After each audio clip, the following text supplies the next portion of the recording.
Hello दोस्तों, स्वागत है आपका एक बार फिर एनबी ई लर्निंग में। तो जैसा कि आपको पता है, आपका नया सेशन शुरू हो गया है, यानी 2022-23 का सत्र चल रहा है और 12वीं कक्षा एक महत्वपूर्ण कक्षा है। इस कक्षा के जो अंक हैं आपके जीवन को एक दिशा दिलाते हैं कि आपको किस फील्ड में जाना है या किस क्षेत्र में आप अच्छा कर सकते हो। कॉलेज लाइफ शुरू हो जाती है, आप डिप्लोमा डिग्री कोर्सेज करना शुरू हो जाते हैं। तो ये बहुत ही महत्वपूर्ण कक्षा है। और बात करते हैं हिंदी विषय की। अक्सर हमारे मन में एक धारणा रहती है कि हिंदी एक सबसे आसान विषय है। बिल्कुल सही, सबसे आसान विषय है, लेकिन ऐसे बहुत कम छात्र होंगे जिनके कक्षा 12वीं में हिंदी में 80% से ऊपर अंक आते हैं। लेकिन कुछ बच्चे ऐसे भी मिलेंगे, वो बच्चे 1-2% होते हैं, 100 में से 1-2 बच्चे ही होते हैं जिनके हिंदी में 90% से ऊपर अंक होते हैं। तो ये विषय सबसे ज़्यादा अंक प्राप्त करने वाला विषय है, साथ में बहुत सरल भी है। अगर आप विषय को ध्यान से पढ़ते हैं तो बहुत कम समय में आपकी अच्छी तैयारी के बाद आपके कक्षा 12वीं में हिंदी में 90% से ऊपर अंक आ सकते हैं और आपकी परसेंटेज में ये बहुत बड़ा इजाफा करते हैं। शुरुआत करते हैं गद्य खंड से। इस पाठ्य पुस्तक में गद्य पद्य दोनों प्रकार के खंड हैं। पद्य खंड कविता वाला होता है और गद्य होता है कहानी किस्से वाला। तो गद्य खंड से शुरुआत करते हैं इस नए सत्र की, नई वीडियो की। तो पहला पाठ है कक्षा 12वीं का, रामचंद्र शुक्ल द्वारा लिखा। पाठ का नाम है बेटा प्रेम घन की छाया स्मृति। तो चैप्टर शुरू करने से पहले आपको आचार्य रामचंद्र शुक्ल के बारे में कुछ महत्वपूर्ण बातें मैं बताना चाहता हूँ। तो बेटा आचार्य रामचंद्र शुक्ल, हिंदी साहित्य में इनका जो नाम है बहुत ही सम्मानपूर्वक लिया जाता है बेटा। बहुत ही महत्वपूर्ण व्यक्ति हैं। कभी अगर बीए हिंदी ऑनर्स करोगे या बीए में हिंदी विषय होगा तो आप इनके विषय में बहुत कुछ जानोगे। तो रामचंद्र शुक्ल जी का जन्म उत्तर प्रदेश बस्ती जिले के अगोना गांव में हुआ। मैं क्यों बता रहा हूँ, क्योंकि जीवनियाँ भी आपको याद करनी पड़ेगी। इनकी आरंभिक शिक्षा, स्टार्टिंग एजुकेशन उर्दू अंग्रेजी और फारसी में हुई थी। उनकी विधिवत शिक्षा इंटरमीडिएट तक यानी 12वीं तक हो पाई। बाद में उन्होंने अपने 100 अध्याय यानी सेल्फ स्टडी द्वारा संस्कृत, अंग्रेजी, बांग्ला, हिंदी के प्राचीन नवीन साहित्य का गंभीर अध्ययन किया। तो एक बात आपको यहाँ पे जानकारी मिल रही होगी कि इन्होंने सेल्फ स्टडी के द्वारा इतनी सारी भाषाएं सीख ली। एक तरीके से हमारे प्रेरणा स्रोत हैं। 1884 में जन्म हुआ और 1941 में उनका देहांत हुआ। कुछ समय तक वह मिर्ज़ापुर के मिशन हाई स्कूल में चित्रकला के अध्यापक रहे। तो उत्तर प्रदेश में जन्म हुआ इनका, गोना गाँव में जन्म हुआ। इन्होंने उर्दू, अंग्रेजी, फ़ारसी में आरंभिक शिक्षा ली। बाद में इन्होंने अन्य भाषाएं सीखी। हम महत्वपूर्ण टॉपिक पे आते हैं कि सन 1905 में काशी नागरी प्रचारिणी सभा, जो हिंदी के जिनको हिंदी विषय बहुत पसंद है उनको नागरी प्रचारिणी सभा के बारे में पता होगा। ये एक सभा है बहुत ही, जिसने हिंदी के विकास में बहुत योगदान दिया। हिंदी शब्द सागर के निर्माण में सहायक संपादक पद पर नियुक्त हुए, यानी को एडिटर के पद में। बाद में काशी हिंदू विश्वविद्यालय, बहुत ही फेमस यूनिवर्सिटी है, इसके प्रोफेसर भी बने। ठीक है। इसके बाद उन्होंने बाबू श्याम सुंदर दास के साथ हिंदी विभाग के अध्यक्ष पद पर कार्य किया और वहीं इनका निधन हो गया। इनकी कुछ कहानी किस्से हैं, शुरुआत करते हैं पहले।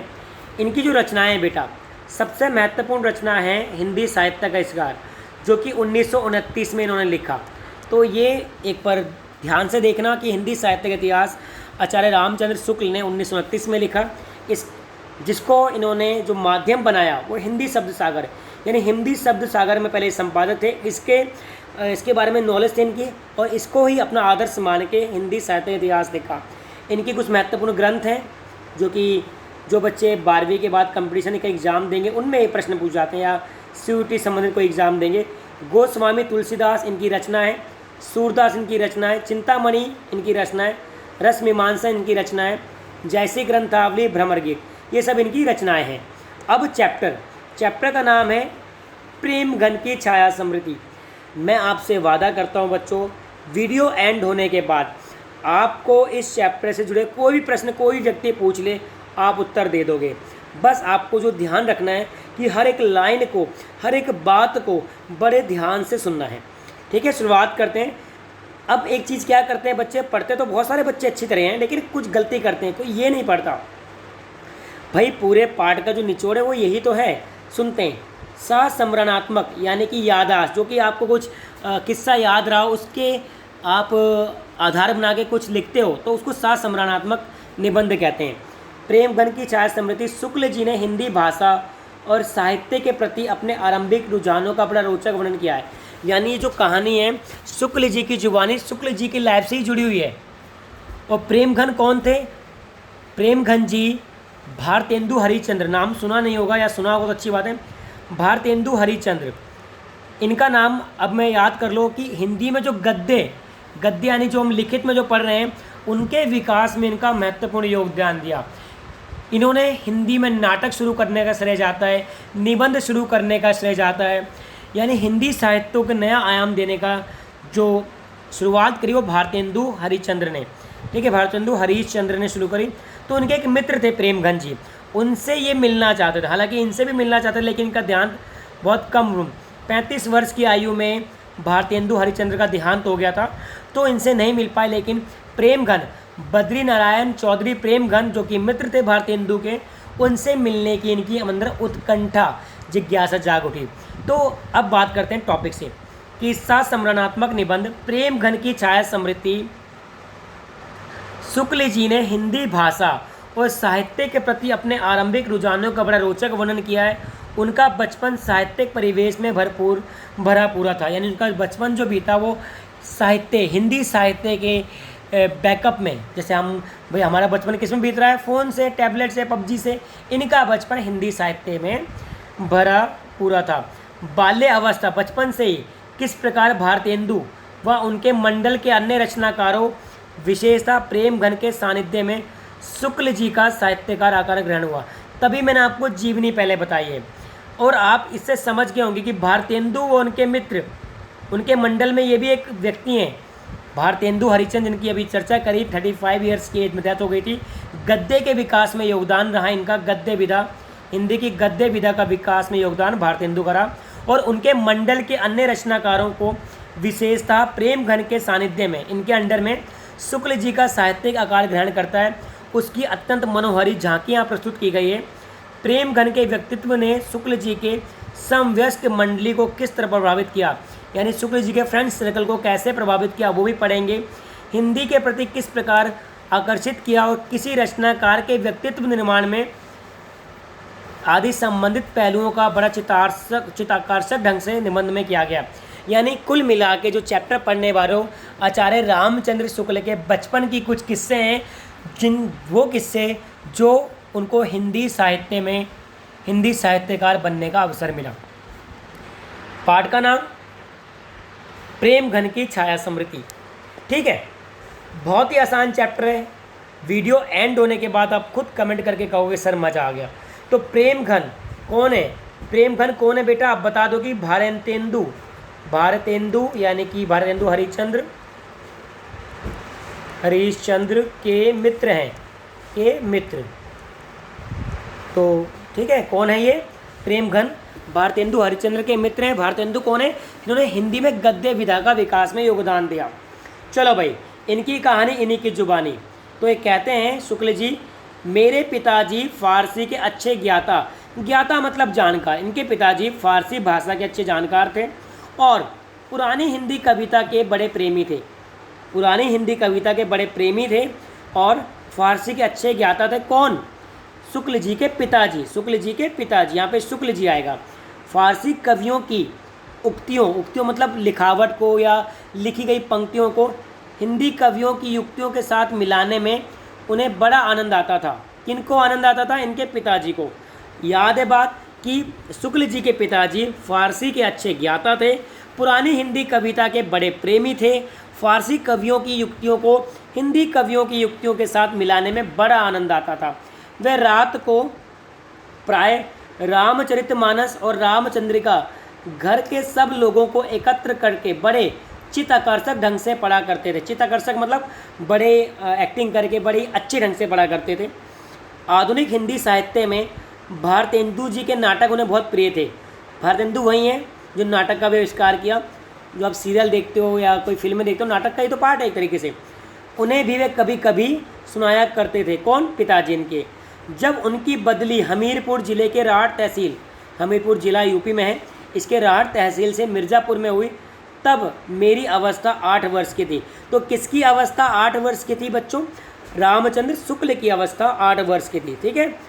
उसके पहले में से भारतेंदु के संबंध में एक अपूर्व मधुर भावना मेरे मन में जागी। किसके मन में? राइटर के मन में। क्या भावना जागी थी?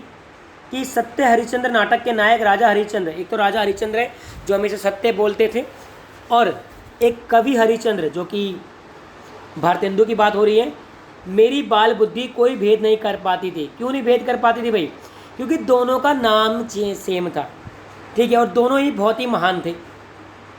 हरिश्चंद्र शब्द से दोनों की एक मिली जुली भावना का एक अपूर्व माधुर्य संचार मेरे मन में करती थी। तो याद रखना एक प्रश्न है कि क्यों लेखक की बुद्धि, मैं प्रश्न लिख रहा हूँ, लेखक की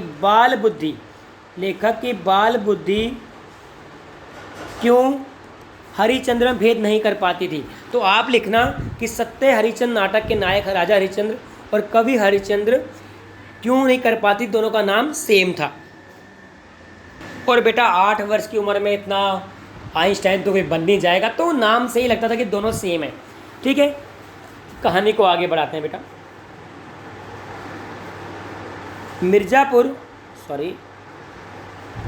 मिर्ज़ापुर आने पर कुछ दिनों में सुनाई पड़ने लगा कि भारतेंदु हरिश्चंद्र के एक मित्र यहाँ रहते हैं जो हिंदी के एक प्रसिद्ध कवि हैं।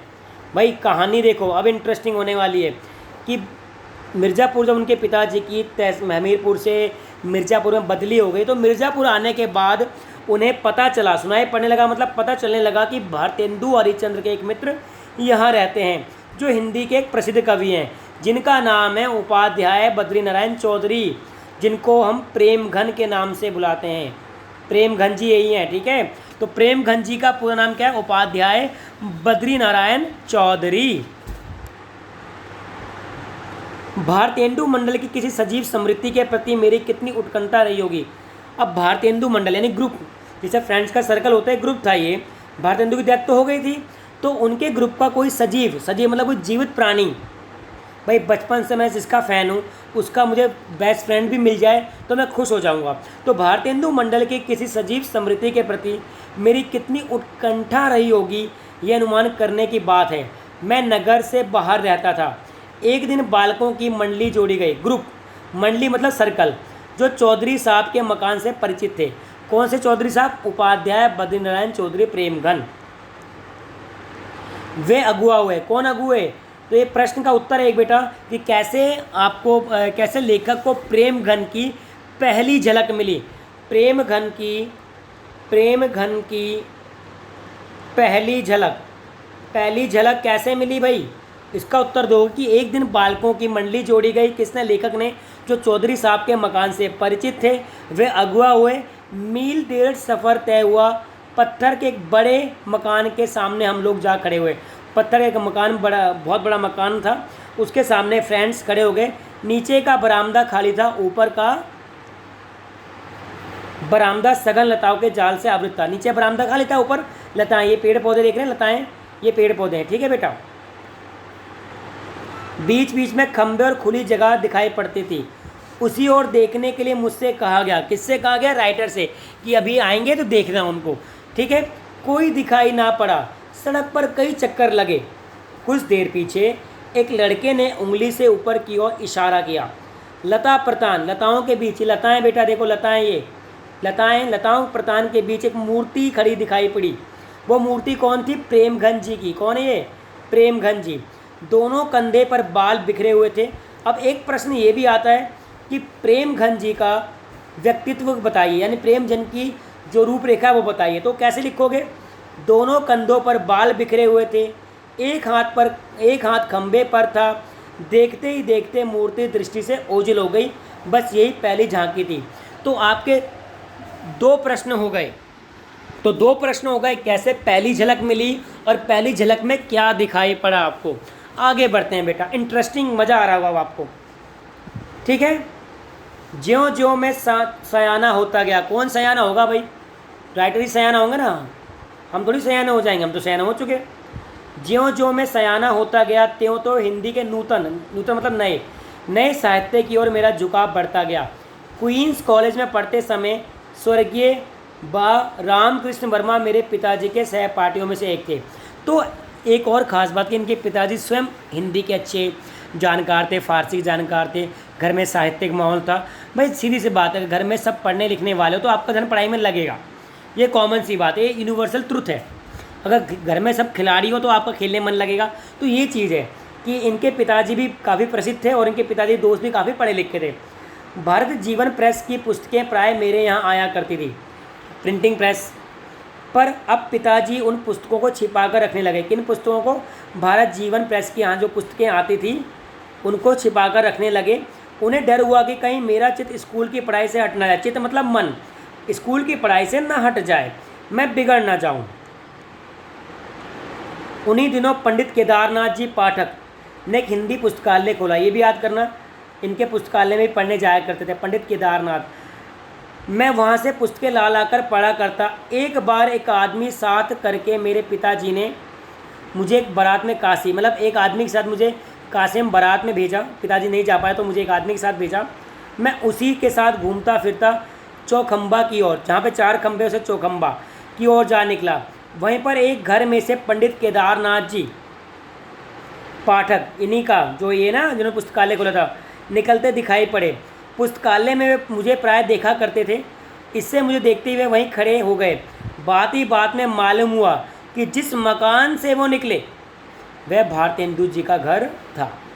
तो ये इनके जो आदर्श हैं, जिनके फ़ैन हैं, जो इनके हीरो हैं, उनका घर था जहाँ से पंडित केदारनाथ जी निकले। मैं बड़ी चाह और कौतूहल की दृष्टि से कुछ देर तक उस मकान की ओर न जाने किन किन भावनाओं से लीन होकर देखता रहा। भाई आपको अगर कोई हीरो पसंद है, उसके घर सामने दिख जाए तो आप भी कुछ पल के लिए तो चौंक जाओगे। पाठक जी से मेरी ये भावुकता देखकर बड़े प्रसन्न हुए और बहुत दूर मेरे साथ बातचीत करते हुए गए। भारतेंदु जी के मकान के नीचे का हृदय परिचय बहुत शीघ्र, गहरी मित्रता। अब पंडित केदारनाथ, याद रखना, पंडित केदारनाथ और शुक्ल जी बन गए friend, best friend, BF, best friend बन गए। क्लियर? 16 वर्ष की अवस्था तक पहुंचते पहुंचते तो समवयस्क मतलब सेम एज ग्रुप के हिंदी प्रेमियों की खासी मंडली मुझे मिल गई। अब इनके दोस्त भी इनके तरह ही होंगे, तो उनके दोस्तों के नाम याद करने पड़ेंगे आपको परीक्षा में प्रश्न का। श्रीयुक्त काशी प्रसाद जी जायसवाल, बा भगवान दास जी हालना, पंडित बद्रीनाथ गौड़, पंडित उमाशंकर द्विवेदी, ये इनके बेस्ट फ्रेंड, यानी ये हिंदी के भी अच्छे जानकार थे और साथ में इनके मित्र थे, बहुत अच्छे मित्र थे। एक मंडली बन गई, ग्रुप, फ्रेंड सर्कल। तो जैसे आपके चुन्नू मुन्नू दोस्तों के नाम होते हैं, वैसे इनके दोस्तों के नाम है ये। श्रीयुक्त काशी प्रसाद जी जायसवाल, बाल भगवान दास जी हलाना, पंडित बद्रीनाथ गौड़, पंडित उमाशंकर द्विवेदी। कौन कौन से थे बेटा? काशी प्रसाद जी जायसवाल, भगवान दास जी हालना, पंडित बद्रीनाथ। किसके मित्र थे? शुक्ल जी के। ठीक है, शुक्ल जी के मित्र थे। ठीक है, आगे बढ़ें, मज़ा आ रहा है। हिंदी के नए पुराने लेखकों की चर्चा बराबर इस मंडली में रहा करती थी। मैं भी अब अपने को एक लेखक मानने लगा। हम लोगों की बातचीत प्राय लिखने पढ़ने की हिंदी हुआ करती थी। तुम तो वही बातचीत करते हो PUBG वगैरह की, है ना, फ्री फाइटर, इन सब की। लेकिन ये बच्चा, भाई उस समय फ़ोन था नहीं, टेक्नोलॉजी थी नहीं, तो पढ़ने लिखने की इनके ग्रुप बातें किया करता था, जिसमें निसंदेह, ये क्वेश्चन भी है, निसंदेह इत्यादि शब्द आया करते थे। निसंदेह हिंदी का शब्द है। निसंदेह का मतलब होता है कोई डाउट नहीं। ठीक है, निसंदेह, बिना किसी संदेह के, बिना किसी संदेह के। नि जमा संदेह, इसका संधि विच्छेद करेंगे, नि जमा संदेह, निसंदेह बनेगा। ठीक है, साथ साइलेंट हो जाएगा। तो निसंदेह इत्यादि शब्द आया करते थे। जिस स्थान पर मैं रहता था वहाँ अधिकतर वकील, मुख्तारों, कचहरी और अफसरों और अमलों की बस्ती थी। इन द सेंस, वहाँ पे वकीलों का ही रहन सहन था। तो उर्दू, अदालत में उर्दू शब्द का प्रयोग होता है आज भी। तो निसंदेह शब्द अजीब लगता था। जहाँ पर ये रहा करते थे वहाँ पे अधिकतर वकील, मुख्तारों, कचहरी के अफसर और अमलों की बस्ती थी, और इनके दोस्त निसंदेह शब्द यूज़ करते थे। ऐसे में लोगों के उर्दू कानों में हम लोगों की बोली कुछ अनोखी लगती थी। इसी से उन्होंने हम लोगों का नाम निसंदेह लोग रख छोड़ा। मेरे मोहल्ले में कोई मुसलमान साहब जज आ गए। एक दिन मेरे पिताजी खड़े खड़े उनके साथ कुछ बातचीत कर रहे थे। किनके पिताजी? शुक्ल जी के। इसी बीच में उधर जा निकला। पिताजी ने मेरा परिचय देते हुए कहा, इन्हें हिंदी का बहुत शौक़ है। किन्हें? शुक्ल जी को हिंदी का बड़ा शौक़ है, इनके पिताजी ने कहा। चट जवाब मिला, आपको बताने की ज़रूरत नहीं, मैं तो इनकी सूरत देखते ही इस बात से वाकिफ़ यानी जानकार हो गया। मेरी सूरत में ऐसी क्या थी यह इस समय तो नहीं कह सकता, आज से 30 साल पहले की बात है। तो अब तक कहानी में पढ़ा आपने, अभी तो पूरी कहानी नहीं हुई, आधी कहानी हो गई, तो इसलिए बता रहा हूँ कि कैसे इनके घर में साहित्यिक माहौल था, कैसे इनकी बाल बुद्धि राजा हरिश्चंद्र और भारतेंदु हरिश्चंद्र में भेद नहीं कर पाती थी, कैसे इनको बचपन से हिंदी का शौक़ लगा, कैसे वे भारतेंदु के मित्रों से मिलना चाहते थे, कैसे इनके दोस्त बने, है ना। चलो अब आगे बढ़ते हैं। चौधरी साहब से अब अच्छी तरह परिचय हो गया। चौधरी कौन है? प्रेमगंज जी। अब उनके यहाँ मेरा जाना एक लेखक की हैसियत से होता था। हम लोग उन्हें एक पुरानी चीज़ समझा करते थे। इस पुरातत्व की दृष्टि से प्रेम और कौतूहल का अद्भुत मिश्रण था। यानी भाई उनसे तो बड़े ही थे, पुराने चीज़ थे, पर यह कह देना आवश्यक कि चौधरी साहब एक खासे हिंदुस्तानी रईस थे। अब एक प्रश्न आता है बेटा कि चौधरी साहब की विशेषताएं बताओ। तो चौधरी साहब एक खासे हिंदुस्तानी रईस थे। बसंत पंचमी, होली इत्यादि अवसरों पर उनके यहाँ खूब नाच रंग और उत्सव हुआ करते थे। उनकी हर एक अदा से रियासत और तबीयतदारी टपकती थी, यानी कि अमीरी। तो चौधरी साहब एक खासे हिंदुस्तानी रईस थे। बसंत पंचमी, होली इत्यादि अवसरों पर उनके यहाँ खूब नाच रंग और उत्सव हुआ करते थे। उनकी हर एक अदा से रियासत और तबीयतदारी टपकती थी। किनके? चौधरी साहब के। कंधों तक बाल अटक रहे थे। आप इधर से उधर टहल रहे हैं, एक छोटा लड़का पान की तस्तरी ट्रे लिए पीछे पीछे लगा हुआ है। बात की काट छाँट क्या क्या कहना, जो बातें उनके मुंह से निकलती थी उनमें विलक्षण वक्रता यानी कि घुमावदार रहती थी। उनकी बातचीत का ढंग उनके लेखों के ढंग से एकदम निराला था। तो ये उनकी खास बातें नोट कर लेंगे कि चौधरी साहब एक खासे हिंदुस्तानी रईस थे। बसंत पंचमी में कोई त्यौहार बड़े धूमधाम उत्सव से मनाया जाता, खूब नाच रंग उत्सव हुआ करते थे। उनकी हर एक अदा से रियासत तबीयतदारी टपकती थी। कंधों तक बाल अटक रहे थे। ठीक है, रईस थे। नौकरों तक के साथ उनका संवाद सुनने लायक होता था। अगर किसी नौकर के हाथ से कभी कोई गिलास वगैरह गिर जाए तो उनके मुंह से यही निकला कि कारे बचात नहीं। ठीक है, तो ये पॉइंट भी याद कर लो कि बहुत महत्वपूर्ण। जब भी कोई नौकर से गिलास वगैरह गिरता तो बोलते कारे बचात नहीं। उनके प्रश्नों के पहले हमेशा कोई प्रश्न पूछते थे चौधरी साहब तो लगाते क्यों साहब, क्यों साहब अक्सर लगा रहता था। तो ये कुछ बिंदु है महत्वपूर्ण कि कैसे चौधरी साहब की कुछ बातों से विलक्षण वक्रता प्रकट होती है। तो कारें बचात नहीं, क्यों साहब, और भी सुन लो भाई, मज़ेदार है ये। वे प्राय लोगों को बनाया मतलब कि उल्टा पुल्टा जवाब दिया करते थे। इससे उनसे मिलने वाले लोग भी उन्हें बनाने की फ़िक्र में रहा करते थे। मिर्ज़ापुर में पुरानी परिपाटी कहावत है कि एक बहुत प्रतिभाशाली कवि रहते थे जिनका नाम था वामनाचार्यगिरी। तो मिर्ज़ापुर में बहुत प्रतिभाशाली कवि थे वामनाचार्य। एक दिन वे सड़क पर चौधरी साहब के ऊपर एक कविता जोड़ते चले जा रहे थे। अंतिम चरण रह गया था, यानी कविता जोड़ ली, लास्ट पॉइंट रह गया। चौधरी साहब अपने बरामदे में कंधों पर बाल छिटकाए खंबे के सहारे खड़े दिखाई पड़े। चट, कविता पूरा हो गया, तुरंत कविता पूरी होगी। तो वामन जी ने क्या लिखा सुनो। खंबा टेकी खड़ी, खंबा टेक कर खड़े हैं जैसे नारी मुगलाने की, जैसे मुगल काल में नारियां खड़ी हैं खंबे पे, वैसे। ठीक है, तो कितने इंटरेस्टिंग कविता बन गई। एक दिन कई लोग बैठे बातचीत कर रहे थे, इतने में एक पंडित जी आ गए उनके घर में। उनके कभी लेखक घर में पहले बहुत आना जाना हुआ करता था। चौधरी साहब ने पूछा, कहिए क्या हाल है। पंडित जी बोले, कुछ नहीं, आज एकादशी थी, कुछ जल खाया है और चले आ रहे हैं। फिर पूछा गया, किन्होंने पूछा? चौधरी साहब ने। अरे जल ही खाया है कि कुछ फलाहार भी पिया है? यानी तुम्हें पता है जल तो पिया जाता है, फलाहार खाया। तो जब पंडित जी ने जवाब ऐसा दिया तो कॉमन सी बात, रिप्लाई भी वैसा ही मिलना था। एक दिन चौधरी साहब के पड़ोसी उनके यहाँ पहुँचे। देखते ही सवाल, क्यों साहब? आपको पता है सवाल से पहले क्यों साहब ही लगाते। एक लफ्ज़ में अक्सर सुना करता हूँ पर ठीक अर्थ समझ में ना आया। आखिर घन चक्कर के क्या मानी है, उसके क्या लक्षण? पड़ोसी महोदय बोले, वाह ये क्या मुश्किल बात है। एक दिन को रात को सोने पहले कागज़ कलम लेकर सवेरे से रात तक जो काम किए हैं सब लिख जाइए और पढ़ जाइए। ठीक है। मेरे सहपाठी, अब सहपाठी यानी फ्रेंड सर्कल, पंडित लक्ष्मीनारायण चौबे, भगवान दास हालना, भगवान दास मास्टर, इन्होंने उर्दू बेगम नाम की एक बड़ी विनोदपूर्ण पुस्तक लिखी। ये परीक्षा में प्रश्न आ सकता है कि उर्दू बेगम नाम की पुस्तक किसने लिखी, तो लक्ष्मी नारायण चौबे, भगवान दास जी हालना, भगवान दास मास्टर ने, जिसमें उर्दू की उत्पत्ति, प्रचार आदि का वृत्तांत एक कहानी के ढंग पर दिया गया था इत्यादि। कई आदमी गर्मी के दिनों में छत पर बैठे चौधरी साहब से बातचीत कर रहे थे। चौधरी साहब के पास एक लैंप जल रहा था, उस समय लाइट तो होती नहीं थी। लैंप की बत्ती एक बार भभकने लगी। चौधरी साहब नौकरों को आवाज़ देने लगे, अरे मैंने चाह कि बढ़कर, मतलब कभी चाह रहा था कि मैं बढ़कर बत्ती नीचे गिरा दूं, पर लक्ष्मी नारायण जो उसके मित्र थे तमाशा देखने के लिए मुझे धीरे से रोक लिया। चौधरी साहब कहते जा रहे थे, अरे जब फूट जाई जबे तबे चलत आवा, यानी अरे जब फूट जाई तबे चलत आवा। अंत में चिमनी गिलास ग्लोब के सहित चकनाचूर हो गई। पर चौधरी साहब ने अपना हाथ, यानी रईस लोग हैं, कोई भी काम करते हैं तो इज्जत घट जाएगी ना, इसलिए, ठीक है। उपाध्याय जी नागरी को भाषा मानते थे। नागरी यानी जो देवनागरी लिपि होती है उसको बराबर नागरी भाषाएं में ले, जो हम पढ़ रहे हैं वो नागरी भाषा ही है। उनका कहना था कि नागर अपभ्रंश से जो शिष्ट लोगों की भाषा विकसित हुई है वही नागरी है। इसी प्रकार मिर्जा, आधा रा को जगह वो मिर्जापुर और लक्ष्मीपुर को मीर, समुद्र जा को पुत्री, समुद्र को समुद्रजा पुत्री को पुर, यानी रा कभी वो आधा नहीं लिखा करते थे, ठीक है।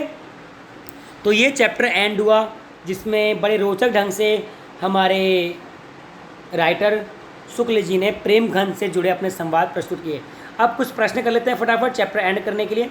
तो लेखक ने अपने पिताजी के किन विशेषताओं को उल्लेख किया, तो लेखक के पिताजी को फारसी का ज्ञान था, वह हिंदी कविता के प्रेमी थे और फारसी भाषा के कवियों की युक्तियों को हिंदी भाषा कवियों से मिलाने में बड़ा आनंद आता था। बचपन में लेखक के मन में भारतेंदु के संबंध में कैसी भावना जागी थी, वह भारतेंदु हरिश्चंद्र राजा हरिश्चंद्र नाटक के हरिश्चंद्र और भारतेंदु हरिश्चंद्र में कोई अंतर नहीं कर पाते थे और उनके मन में बड़ी श्रद्धा की भावना जागी। तीसरा, पहली झलक कैसे मिली, ये उत्तर मैं नहीं बताऊंगा, आपको पता है कि एक बड़े से मकान के बाहर खड़े हो गए, ठीक है। कुछ लड़कों को जोड़कर सबसे पहले लिखेंगे कि लेखक को पता चला कि मिर्ज़ापुर में चौधरी साहब रहते हैं जो कि भारतेंदु के मंडली के मित्र हैं, तो वह उनके घर जाते हैं मंडली को जोड़कर, और तब उनमें से एक लड़का कहता है कि देखो ऊपर की तरफ देखते रहो, फिर एक सफ़ेद मकान में से एक मूर्ति की भांति एक व्यक्ति निकल कर आते हैं। इस प्रकार उनकी पहली झलक होती है। लेखक का हिंदी साहित्य का झुकाव किस प्रकार बढ़ता गया, एक तो घर में साहित्यिक माहौल था, बचपन से इसको हिंदी पढ़ने का शौक़ था, लाइब्रेरी से पुस्तक ला के पढ़ते थे, ठीक है। इस तरीके से हिंदी साहित्य के प्रति झुकाव बढ़ता गया। निसंदेह शब्द को लेकर किस जिक्र का उल्लेख किया गया है, तो क्योंकि जहाँ पर रहते थे वो वहाँ पे उर्दू के बोलने वाले लोग रहा करते थे, तो निसंदेह हिंदी का शब्द था तो बहुत अटपटा लगता था, तो लोगों ने इनका नाम निसंदेह ही रख दिया, निसंदेह लोग। पाठ में कुछ रोचक घटनाएं हैं, कौन कौन सी, एक तो कार्य बचाता नहीं जब गिलास गिर जाता है, एक वो पंडित जी जली खाया कि फलार भी पिया है, और तीसरा अरे जब फूट जाए तबे चलत आहवा, तो ये 3 लिख सकते हो आप। इस पुरातत्व की दृष्टि में प्रेम कौतूहल का अद्भुत मिश्रण था। किसके संदर्भ में कहा गया है, चौधरी जी के। क्यों कहा गया है, क्योंकि चौधरी जी एक तो उनके काफ़ी बड़े थे, उनसे शुक्ल जी से तो पुराने प्रतीत हुए, लेकिन हिंदी साहित्य में प्रेम था और हिंदी के प्रसिद्ध कवि थे, इसलिए उनके प्रति प्रेम और कौतूहल का मिश्रण रहा। चौधरी साहब के व्यक्तित्व की, वो रईस थे, ठीक है, वो अपना काम स्वयं नहीं करते थे, नौकरों से करवाते थे, वो हर बात को ऐसे घुमाकर जवाब देते थे, उनके हर त्यौहार बड़े धूमधाम से मनाया जाता था।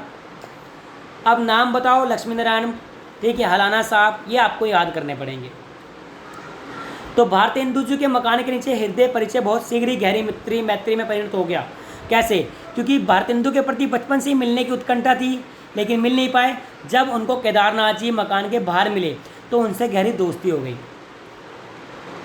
अब आप भाषा शिल्प इसको बढ़ा सकते हैं। पाठ की रोचकता पर टिप्पणी, कितना रोचक लगा, आप पर टिप्पणी करने की बहुत ही रोचक लगा, सिंपल वर्ड भी यूज़ किए गए हैं इसमें। चौधरी साहब के व्यक्तित्व को बताने के लिए कुछ मज़ेदार वाक्य आए हैं, वो आप बता लिख सकते हैं, और कुछ वर्ड मीनिंग भी। उत्कंठा यानी लालसा, बेचैनी, इंग्लिश में वर्ड मीनिंग सब करते हैं, हिंदी में कोई ना करता, इसलिए। आवृत ढका हुआ, घेरा हुआ, ठीक है। लता प्रतान, लता का फैलाव, लता का फैलाव को लता प्रतान कहते हैं। परिणत, अन्य रूप में बदला हुआ। मुख्तार, अधिकार प्राप्त व्यक्ति, एजेंट। अमला, मुख्तार कौन होते हैं बेटा, जो विषय मतलब कि वकीलों के जो कोर्ट के कुछ बंदे होते हैं काम करते हैं उसे बोलते हैं मुख्तार। अमला कर्मचारी मंडल, वाकिफ जानकार परिचित, वक्रता टेढ़ापन, परिपाटी सिलसिला, अपभ्रंश प्राकृतिक भाषाएं, चित्ताकर्षक मन को आकर्षित करने वाली। तो ये आपका पार्ट एंड हुआ। कमेंट करके ज़रूर बताएं वीडियो कैसी लगी। चैनल को सब्सक्राइब करें और अपने करियर को एनबी लर्निंग के साथ आगे बढ़ाएं। धन्यवाद।